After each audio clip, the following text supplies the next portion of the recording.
Hello, welcome to Rich DIY Crafts. Ito na naman ang teacher na rakiterang gumagawa ng mga DIY hair accessories tulad ng scrunchies. Okay, see?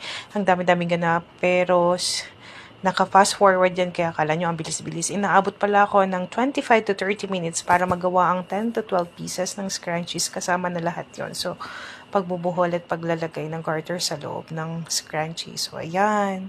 As you can see, patuloy lang yan. So, tumatanggap na pala tayo ng 30 pieces, 200 pieces over maramihang order. Basta magpa-book na or mag-message lang for me directly until katapusan ng October. So, hindi ako tumatanggap ng order mo ngayon. Bukas mo kailangan, especially pag marami kaya naman. Thank you so much for supporting my small business. So, thank you and God bless.